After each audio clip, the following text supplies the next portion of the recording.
क्या ऐसा कोई मिशन है जो अंडर वाटर किया गया हो जिसके बारे में शायद लोगों को ज़्यादा ना पता हो, पर उससे जो फाइंडिंग्स मिली वो इंटरेस्टिंग भी थी और शायद शॉकिंग भी? सो डीप सी एक बहुत ही फैसिनेटिंग वर्ल्ड है डेफिनेटली, बिकॉज हम इसके बारे में बहुत कम जानते हैं। और जस्ट मैं इसके पीछे का रीज़न क्या है मैं वो बता देता हूँ सबसे पहले तो। क्योंकि डीप सी इज़ लाइक, मतलब डीप सी का जो टोटल एरिया है, पूरा ओवरऑल सी का एरिया है, ज़मीन का सी के, it's like more than 300 million square kilometres, right? तो इतना बड़ा एरिया है। दूसरी चीज़, आप डेप्थ में जाओगे 11 कुछ कुछ एरिया, जैसे ओवरऑल एवरेज जो गहराई है वो 4 से 5 किलोमीटर की गहराई है अंदर। बट अगर आप कुछ कुछ ट्रेंचेस है और कुछ कुछ ऐसे स्पॉट्स है जो कि लाइक 11-11 किलोमीटर से, मरियाना ट्रेंच हो गया, चैलेंजर डीप जो है 11-11 किलोमीटर, 10-10 किलोमीटर, 8-8 किलोमीटर गहरे भी है। तो इतना बड़ा सरफेस एरिया और इतनी गहराई।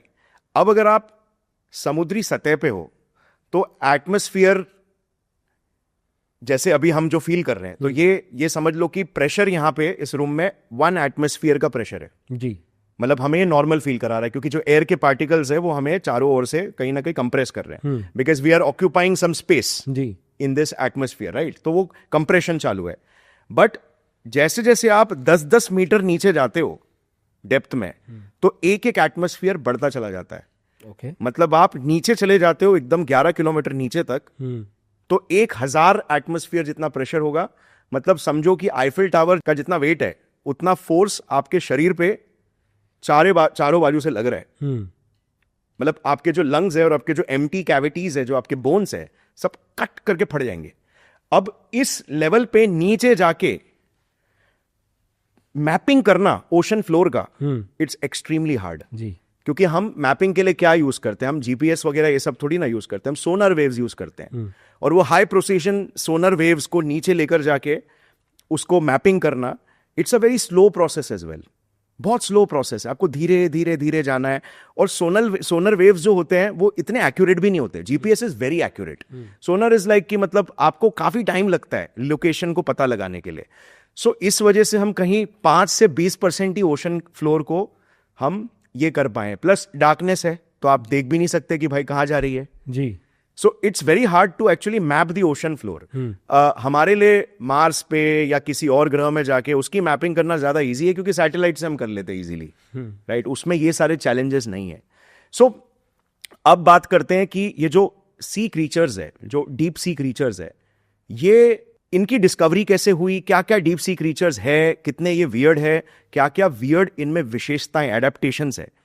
तो देखो, ऐसा नहीं हुआ कि लाइक एक मिशन में ही हमने बहुत सारे डीप सी क्रीचर्स को डिस्कवर कर लिया।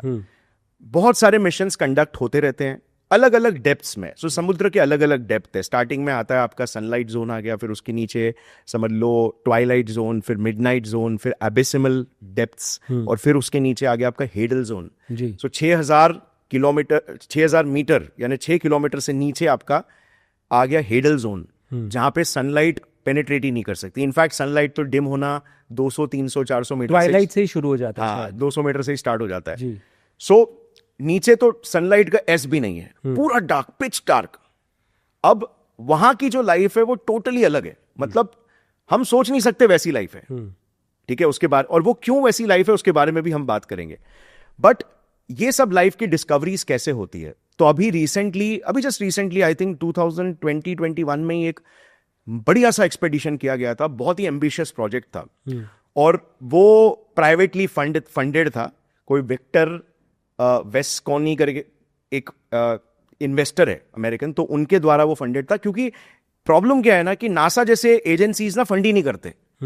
आप हैरान हो जाओगे, नासा का 25 बिलियन का स्पेस एक्सप्लोरेशन का बजट है, लेकिन सिर्फ 50 मिलियन उसको अंडर वाटर एक्सप्लोरेशन के लिए मिलता है। बहुत फर्क है, बहुत फर्क है। मतलब पड़ी ही नहीं है लोगों को जी, राइट?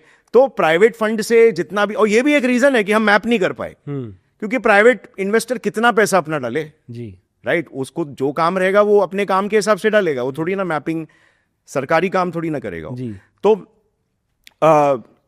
बेसिकली इन इन्वेस्टर ने किया, तो इसको 5 deep mission, 5C deep mission करके इस मिशन को बोलते हैं। 5 जितने भी हमारे ओशंस हैं, या 5 ओशन डीप मिशन इसको ये भी बोलते हैं। तो वो सारे के सारे ओशंस में के एकदम तल तक जाना, मतलब उनके सबसे डीपेस्ट पॉइंट तक जाना, और वहां पे जाके चेक करना कि वहां पे क्या सिचुएशन है, वहां पे क्या लाइफ है, क्या वर्ल्ड है वहां पे, क्योंकि अपने आप में एक अलग दुनिया है वो। मतलब आप समुद्र के एकदम गहरे छोर तक जा रहे हो। तो इसमें कुछ चीजें मालूम पड़ी, जैसे फॉर एग्जाम्पल यस हमने कुछ नए स्पीशीज डिस्कवर किए। सो एवरी टाइम हम कुछ नए स्पीशीज डिस्कवर करते हैं, जब भी हम किसी एक यूनिक डेप्थ में जाते हैं ना, क्योंकि हर यूनिक डेप्थ अपने आप में एक नए देश की जैसे। अच्छा। कि जैसे समझ लो कि आप लेट्स से इंडिया में हो, तो इंडिया में आपको कुछ यूनिक एनिमल्स मिल जाएंगे। Correct. फिर आप चले गए समझ लीजिए लाइक एक कॉन्टिनेंट में, जैसे ऑस्ट्रेलिया चले गए, तो वहां पे आपको कैंगरूज मिल जाएंगे। तो उसी तरीके से ये जितने भी डीप डेप्थ्स है, ट्रेंचेस है जितने भी, वहां पे बहुत यूनिक इकोसिस्टम्स होते हैं, क्योंकि एक ट्रेंच अपने आप में एक क्लोज वर्ल्ड है, उसको नहीं मालूम कि दूसरे ट्रेंच में क्या चल रहा है। तो लाइफ यहां पे अलग तरीके से इवॉल्व होती है। तो इन्होंने भी काफी सारे एनिमल्स और माइक्रोब्स, मोस्टली इन लोग ने माइक्रोब्स को काफी सारे डिस्कवर किए।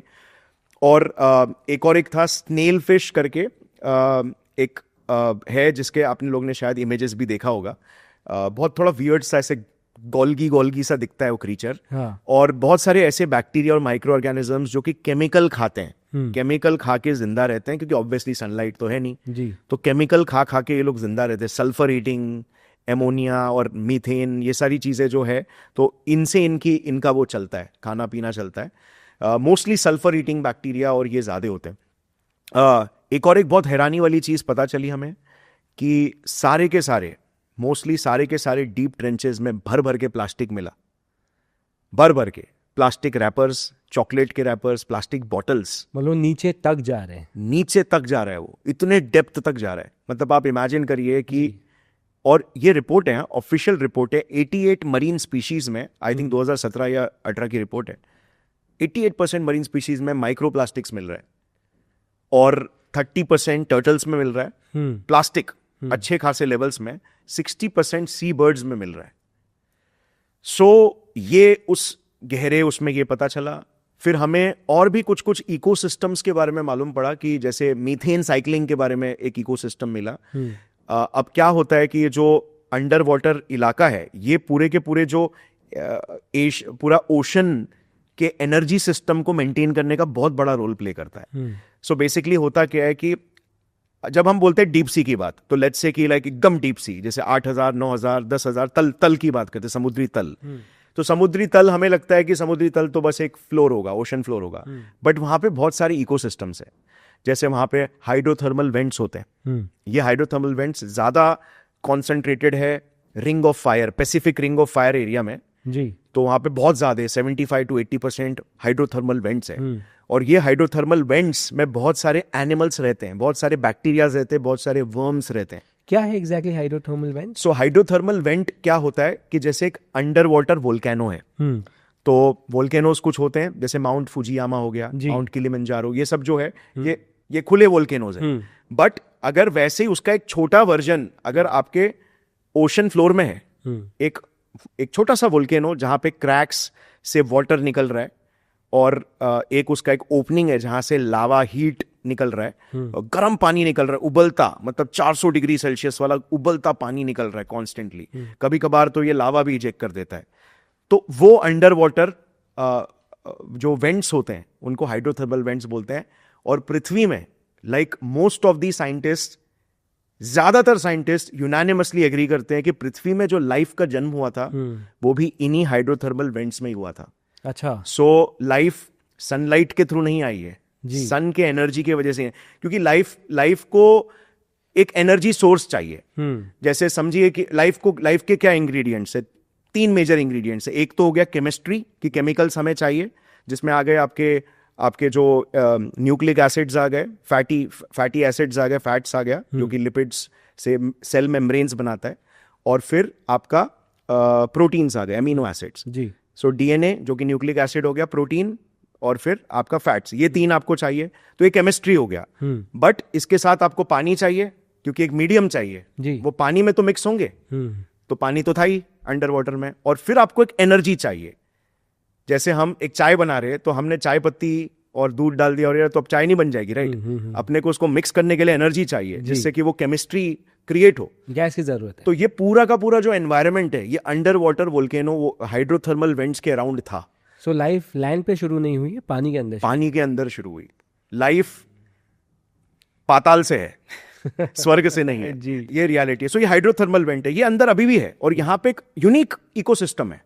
यहाँ पे कुछ ऐसे स्नेल्स है, स्केली फुट स्नेल जिसको बोलते हैं, जो बेसिकली लाइक मतलब उनका जो शेल है ना वो लोहे का बना है, अच्छा, पूरा आयन का बना है। इकलौता ऐसा प्राणी है जिसका आयन का शेल बना है, मतलब बुलेट प्रूफ, मतलब बुलेट ही है वो एक तरीके से। जी तो क्यों? क्योंकि इतना इतना हॉट जगह है, राइट, तो उसको प्रोटेक्शन भी वैसा चाहिए भाई। जी। तो मतलब ऐसे वियर्ड एडेप्टेशंस, जी स्केली फुट स्नेल। जी। पर क्यों सारे, मैंने बहुत नोटिस किया, एक फिश भी है जिसके बॉडी पे कांटे हैं। हाँ। और ये जितना ही नीचे हम जाते हैं उतनी ही ये सारे एनिमल्स बहुत वियर्ड लगना शुरू कर देते हैं। देखिए, सबसे पहले हमें समझना पड़ेगा कि ये वियर्ड एडेप्टेशन तो दो तरह का है। एक तो ये है कि इनका जो दिखना, बॉडी, जो कि एलियन जैसा ही है, और फिर दूसरा इनकी फितरत, इनका बिहेवियर, वो भी अजीब है। डीप सी में ना हमने मोस्टली देखा है दो तरह के एडेप्टेशन। एक तो बहुत सारे क्रीचर्स ना बहुत बड़े हो जाते हैं साइज में, जिसको हम बोलते हैं डीप सी जाइगेंटिज्म। मतलब एक अगर केकड़ा है, वो शोर पे समझ लो कि 1 फुट का है, इतना सा, तो वही नीचे अगर डीप सी में चला जाएगा स्पाइडर क्रैब, तो वो 13 से 15 फीट बड़ा हो जाता है। फिर उसके बाद बहुत सारे स्क्विड्स, जैसे कोलोसल स्क्विड, 35 फीट बड़ा कोलोसल स्क्विड, राइट। सो ऐसे बहुत सारे एनिमल्स है जो वही सेम चीज, इनफैक्ट इस पे रिसर्च भी किया था साइंटिस्ट ने कि यार ये जानवर जो सरफेस पे होते हैं वही सेम उनके वर्जन छोटे होते हैं, लेकिन वो जैसे ही ओशन फ्लोर में आते बड़े हो जाते हैं। जी। ऐसा क्यों? क्योंकि डीप सी में ना खाने की कमी है। डीप सी क्या है कि डीप सी में ज्यादा जानवर नहीं है, क्योंकि डीप सी में जाने के लिए आपको एक तगड़ा जानवर होना पड़ेगा, आपको एक हार्डकोर एडेप्टिव एनिमल होना पड़ेगा। हर जानवर नहीं कर पाता। जी। To watch the full video click here. पूरा वीडियो देखने के लिए यहाँ क्लिक करें।